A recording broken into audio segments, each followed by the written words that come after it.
Some streamers chase fame, others chase danger, but some, in their final broadcast, captured more than just content. They unknowingly recorded their last breath. Whether seeking thrills or pushing limits for views, these 5 streamers met a tragic fate live on camera. This is part 2 of streamers who died while live streaming, and the chilling stories they left behind. From the moment Greg Plitt appeared on screen, there was no mistaking his presence. He radiated raw intensity, a man fueled by discipline, purpose, and unshakable drive. Greg wasn't just another fitness influencer. He was a force of nature. A former Army Ranger and West Point graduate, he had jumped from over 1,000 planes during his military service, bringing that same fierce energy into everything he did. When he entered the fitness world, he didn't just talk about motivation, he lived it. His YouTube channel, launched in 2009, quickly became more than a collection of workout videos. It was a digital battlefield where Greg challenged his followers to push past their limits. With over 120 videos, his message was consistent and powerful. Train harder, think sharper, and live with no excuses. Every video felt like a personal challenge, delivered with the tone of a drill sergeant and the heart of a true believer. "You've got more inside of you than you know," he'd say. "Stop selling yourself short." He inspired thousands to break through mental and physical barriers, to embrace discomfort as the price of progress. Pain wasn't to be avoided. It was a sign that you were doing something right. Greg's life was a testament to that belief. He pushed boundaries, he chased greatness, and tragically, in the end, it was that same relentless pursuit that cost him his life. In January 2015, while filming promotional footage for his fitness brand, Greg set up near active train tracks in Burbank, California. The idea was likely to capture an intense cinematic shot, him running along the tracks, full throttle. Some reports claim he was trying to outrun the train for dramatic effect. Others believe he simply misjudged the timing or his surroundings. Witnesses said he was dressed in all black. He had a camcorder in his hand. And then just like that, he was gone. A Metrolink commuter train struck him mid-shot. One witness described watching security footage that showed Greg stumbling on the tracks just as the train barreled through. "The train went by," they said. "I saw him stumble over the tracks, and then that was it." Greg had filmed on train tracks before, including daring stunts like doing push-ups between the rails. To him, danger may have felt like just another obstacle to overcome, but this time, it proved too much. His death sent shockwaves through the fitness and YouTube communities. It was a tragic reminder of how thin the line can be between pushing limits and risking it all. Greg Plitt lived like a man on fire, always in motion, always chasing the edge. His message still echoes in the minds of those he inspired. Don't settle, don't quit, live with everything you've got. But in that pursuit of greatness, even someone as unstoppable as Greg could fall. His final moment, unintentionally caught on camera, wasn't just a tragedy. It was a haunting example of how far some will go to fuel their passion. James Stoby, better known to his fans as Sto the Hobo, wasn't your typical YouTuber. While most creators stuck to vlogs, games, or tutorials, Sto lived and filmed a life that felt ripped from the pages of an old American novel. His channel chronicled his travels as a modern-day vagabond, hopping freight trains across the United States with a camera, a backpack, and a fearless spirit. There was something oddly calming about watching him. Perched on the edge of a boxcar as the world blurred by, he'd narrate in a soft, dry voice, observing landscapes, joking about random towns, or commenting on the strange beauty of America's forgotten rails. In one video, he casually remarked, "We'll be crossing the Red River into North Dakota and Fargo," which looks a little more interesting. But make no mistake, Sto's lifestyle was anything but safe. Train hopping isn't a hobby. It's illegal, unpredictable, and incredibly dangerous. And that's exactly what drew James in. The solitude, the unfiltered freedom, and the uncharted path were all part of the ride. He captured America in a way no travel vlogger could, from the gritty underbellies of cities to the silent stretch of plains rolling past. His videos weren't just entertainment. They were raw, poetic, and strangely philosophical.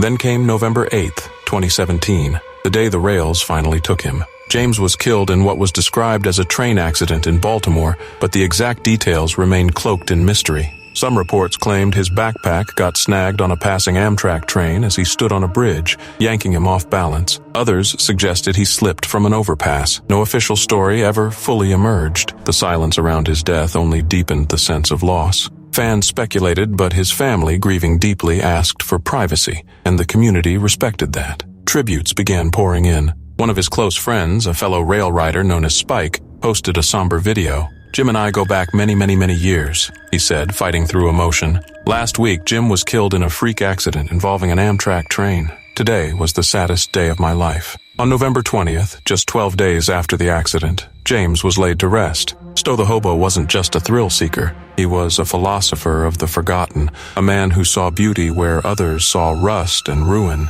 He reminded people that the world is bigger than the paths we're told to follow, that there's still room to wander. He wasn't reckless for the sake of clicks. He was intentional, poetic, and passionate about capturing the soul of America from the back of a moving train. Even in death, there's a strange, haunting poetry to his story. It's tragic, yes, but it's also almost fitting. He died the way he lived, on the rails, chasing freedom, with the wind in his face and the world rolling beneath him. Sto the Hobo will be remembered not just as a YouTuber, but as a modern outlaw poet, a man who embraced the forgotten roads and lived, truly lived, in a way most of us only dream of.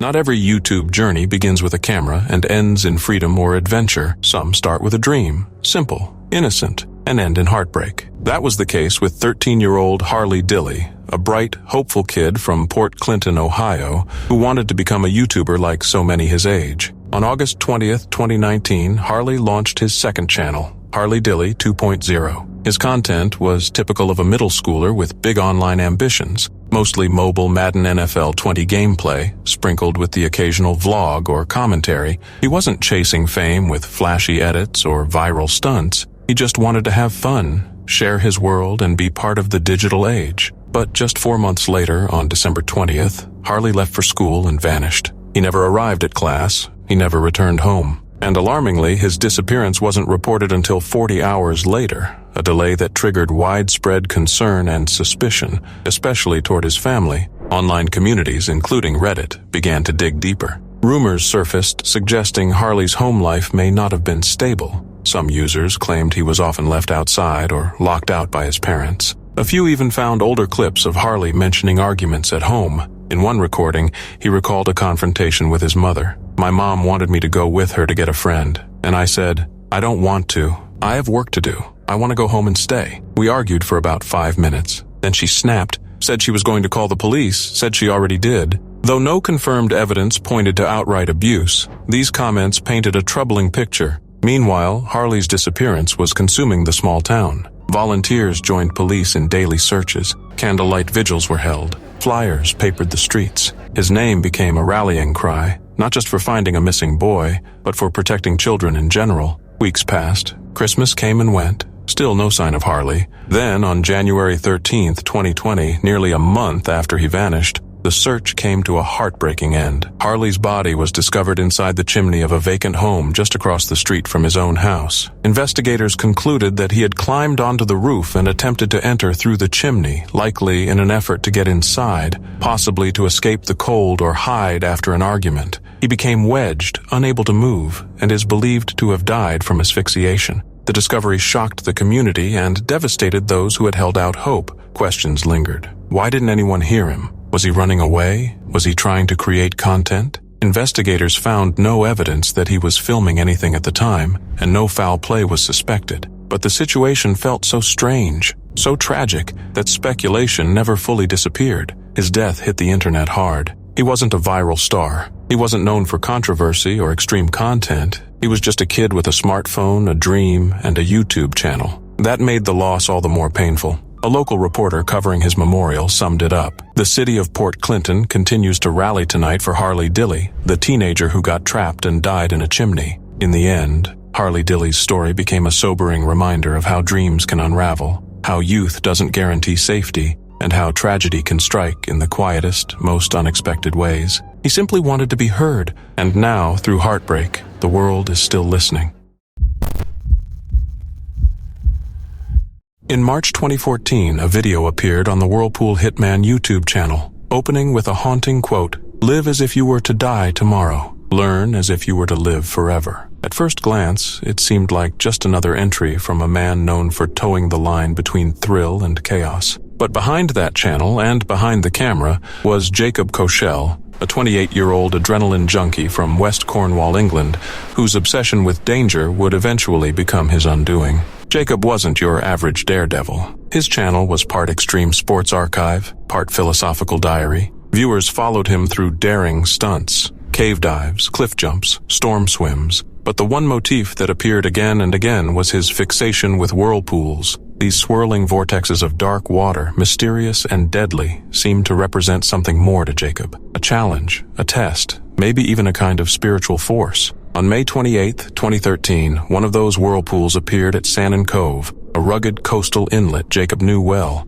But this wasn't like the others. It was massive, wild, alive, and like a moth drawn to flame, Jacob couldn't resist. He had to go in, and he had to film it. He called his friend David Rain to help document the stunt. Ever the showman, Jacob added a bizarre touch to the scene. He wore a rubber horse mask. His stunts were always laced with dark humor, absurdity, and a sense that he didn't just want to defy death, he wanted to make it a spectacle. The whirlpool churned as Jacob dove in, and at first everything seemed in control. David filmed from the rocks, joking along, then slowly growing uneasy. 30 minutes passed. Jacob swam through the current like a surfer, at one point comparing the sensation to riding a wave. "It's really similar to surfing, just flowing with it," he said, trying to make light of the deadly pull beneath him.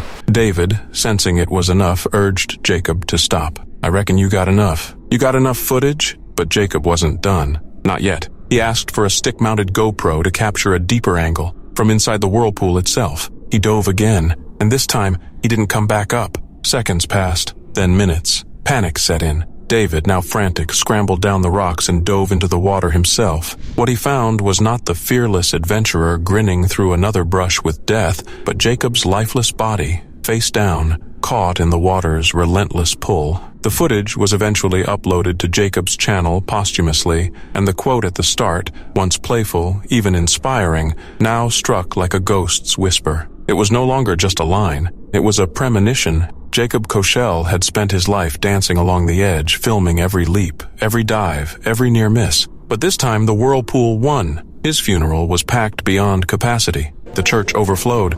People filled the streets outside, there not just to mourn, but to honor someone who had truly lived loudly, dangerously, and unapologetically. Jacob wasn't just a daredevil. To many, he was a philosopher of risk, a man who found meaning in the things most people avoided. In the end, Jacob Koschel didn't just chase the thrill. He became it, forever frozen in that final video, diving into the spinning abyss one last time. Not every tragedy in the world of YouTube comes from solitude, mental illness, or the pull of danger in isolation. Some are born out of ambition, a high-stakes gamble for viral fame, where the cost is irreversible. And in the case of Pedro Ruiz III, it cost him everything. On June 26, 2017, 22-year-old Pedro Ruiz set out to film what he believed would be a viral moment for his new YouTube channel, Damn It Boy. The goal, instant internet stardom. The method, an unbelievably dangerous stunt involving a .50 caliber Desert Eagle handgun, a hardcover encyclopedia, and his pregnant girlfriend, Mona Lisa Perez, behind the trigger. Pedro had a vision. He wanted to be famous, not just well-known, but legendary. His mantra echoed the sentiment of many desperate creators hoping to break through the noise. "I may fail, but if I fail, I want to die trying." And tragically, that's exactly what happened. The idea was simple and absurdly reckless. Pedro believed a thick hardcover book could stop a .50 caliber bullet, one of the most powerful handgun rounds in existence. Despite Mona's strong objections, which reportedly lasted for over a month, he managed to convince her to go through with it. She was pregnant with their second child at the time and clearly hesitant. But in the end, she agreed, reluctantly, believing Pedro had tested the stunt and that it was safe. Earlier that day, Mona had tweeted ominously, "Me and Pedro are probably going to shoot one of the most dangerous videos ever." They weren't alone. The stunt took place just outside their home in Hallstatt, Minnesota, with nearly 30 people watching, including their young daughter. Pedro stood holding the encyclopedia tightly to his chest. Mona stood just 1 foot away, Desert Eagle in hand. He reassured her, told her it would work. Then she pulled the trigger. The bullet tore through the book and into Pedro's chest, fatally wounding him. His final words captured just moments before the shot. "Stop, babe. Stop." Mona immediately called 911, panicked and sobbing, but it was too late. Pedro Ruiz III was pronounced dead at the scene. The aftermath was a legal and emotional nightmare. Perez was charged with second-degree manslaughter. During the trial, it became clear that this wasn't a moment of spontaneous foolishness. It was a premeditated stunt pushed forward by blind ambition, desperation, and internet pressure. She eventually pleaded guilty, receiving a 180-day jail sentence, 10 years of probation, and a lifetime ban on both owning firearms and profiting from the video. Her sentence was split, minus 90 days in jail, with the remainder served under house arrest. Mona's punishment, though light in comparison to the life lost, reflected the painful complexity of the case. She didn't intend to kill Pedro. She was manipulated, pressured, and emotionally cornered, but she still pulled the trigger. Pedro Ruiz's death quickly became a chilling example of the darker side of internet fame. The line between content and consequence blurred fatally. His story isn't just about one fatal mistake. It's a reflection of how far people are willing to go to be seen, to go viral, to feel significant in a world where attention has become a currency. No fame, no subscribers, no likes or views could ever justify the cost. Today, the video remains sealed, unreleased, and will never be legally monetized. But its story lingers, passed around YouTube forums, discussed on Reddit threads, whispered among aspiring creators. It has become a cautionary tale told not in views but in warning signs. Pedro Ruiz III died chasing fame, and his story stands as a haunting reminder: when the stakes are your life, there are no second takes.